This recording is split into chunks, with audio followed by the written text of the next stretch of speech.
Most of our physical friends offer the majority of their vibration in response to what they are observing. So what happens is you're living what you're living, and in many cases it's wonderful. In some cases there are things you want and things that you want not so much.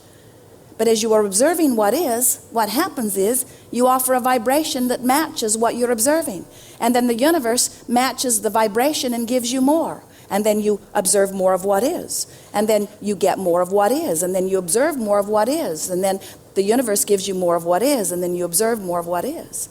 So if you want what is to change, you have to begin offering a different vibration, which means you have to ignore what is, or we like to say, make peace with what is. In other words, stop fighting against what is.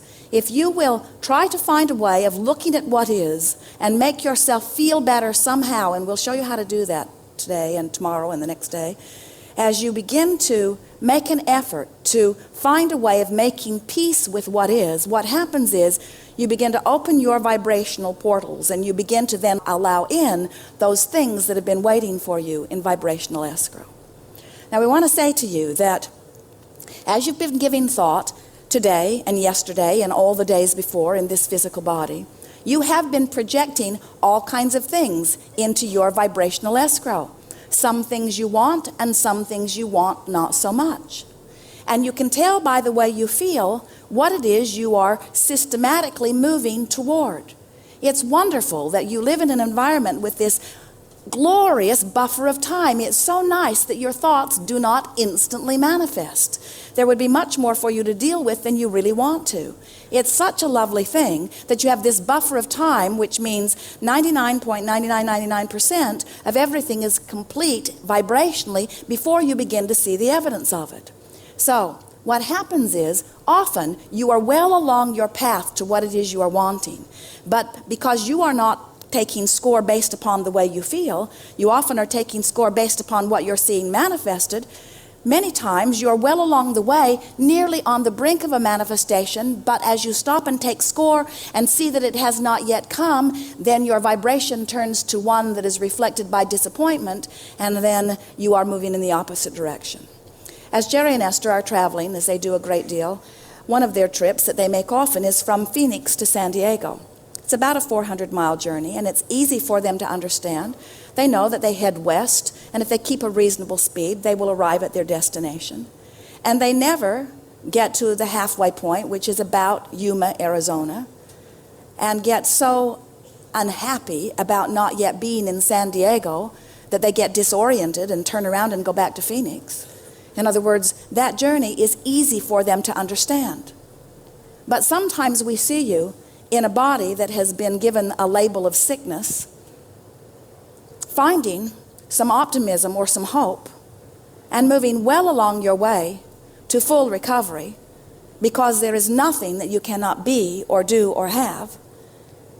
But because the manifestation is not evident yet, and because it's not showing up on the doctor's scans or tests, your assumption is that you are not on your way to recovery, and when you get the remarks from the doctor regarding the test, you freak out and turn around and go back to Phoenix.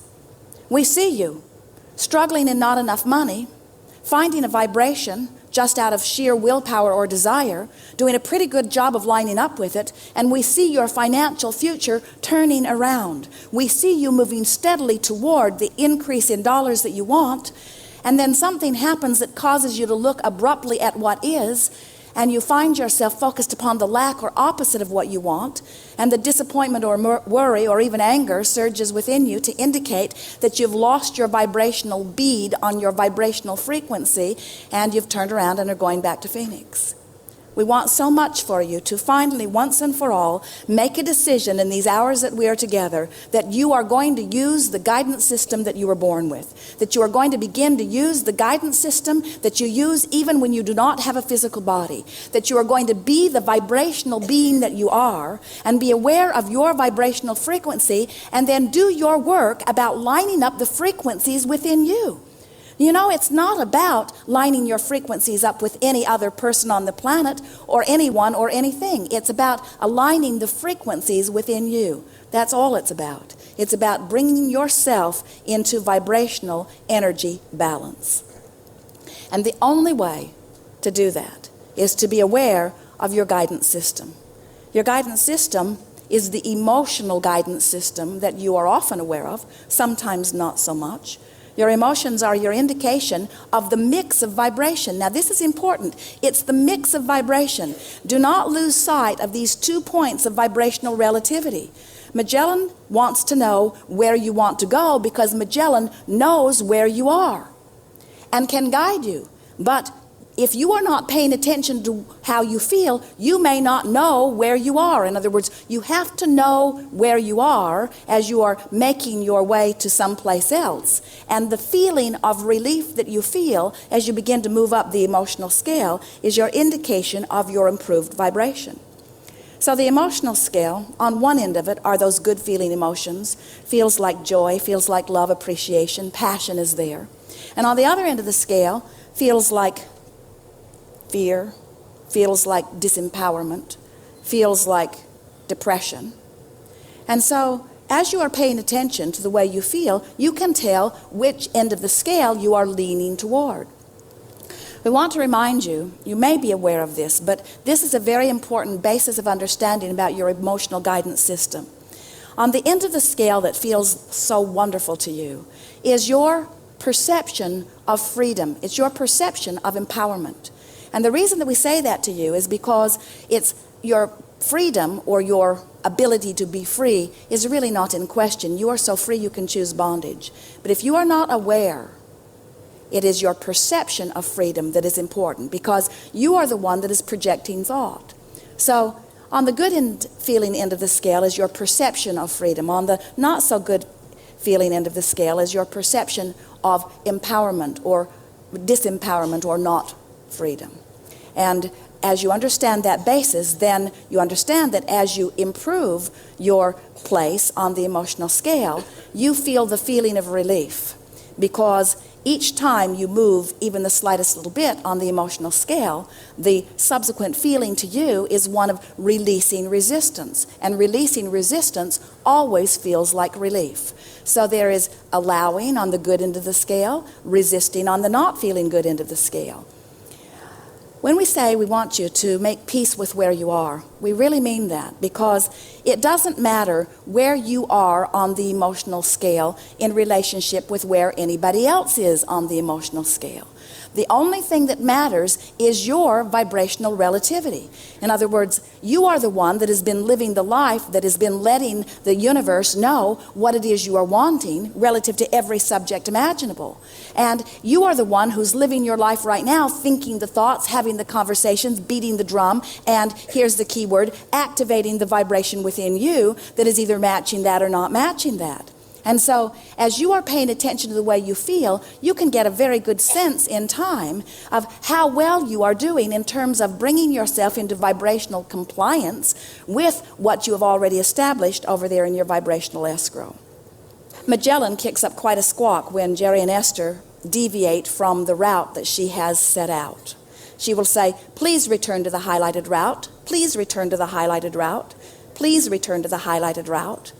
Please return to the highlighted route. Jerry will say, shut that broad up.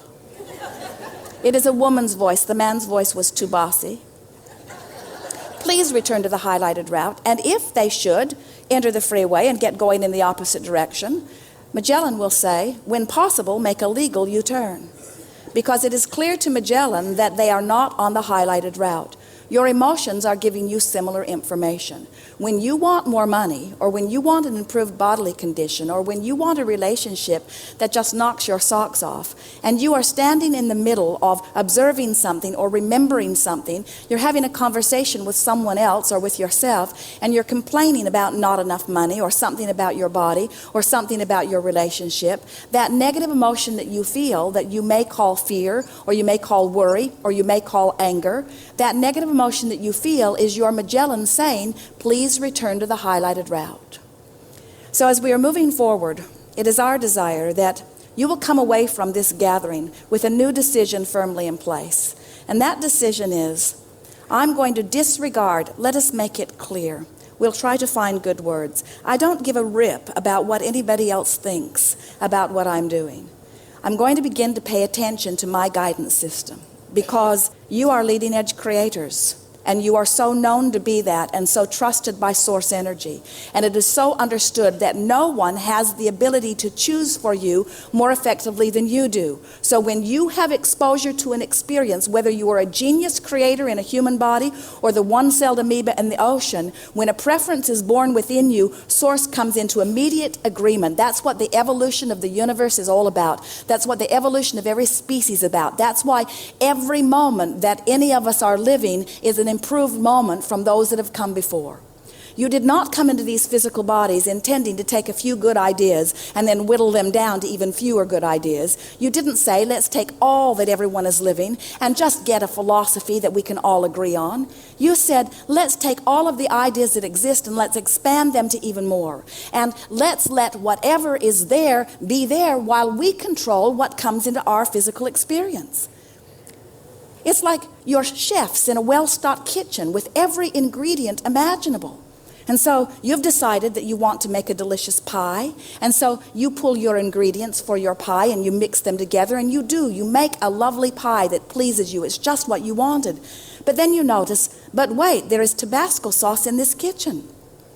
And I do not want Tabasco sauce in my pie. And so then you say, the Tabasco sauce should be removed from the kitchen. And we say, just don't put it in your pie. And you say, but it's in the kitchen. It could get in my pie. And we say, it can't get in your pie unless you put it in your pie. And you say, it might get in my pie. I would feel so much better if we're not in the kitchen at all. And we say, but someone else might want it in their pie. And you say, yes, but if they put it in their pie, they might splash some in my pie. I really want it taken out of the kitchen altogether. And we say, just don't put it in your pie. And they say, but I'm afraid that it will get in my pie. And we say, it can't get in your pie unless you put it in your pie. And you say, but what if it gets in my pie? I don't want it in my pie. And then you say, look, some of it got in my pie. Someone put Tabasco sauce in my pie. And we say, no one can put anything in your pie. You're putting everything in your pie. And you say, I didn't put it in my pie. I didn't want it in my pie. How did it get in my pie? And we say, your attention to anything puts it in your pie. And when you say, I want everything that I don't want in my pie removed from the kitchen, you are attempting the impossible. You are attempting the limiting of the universe. And you can't agree on what kind of pie you want to make. Have you noticed? And you shouldn't have to agree on what kind of pie. You should be able to make the unique pie that is pleasing to you. But you must keep your nose out of everybody else's pie. And it is only putting your noses in their pie that gets what they are doing in your pie. Does anyone have any pie?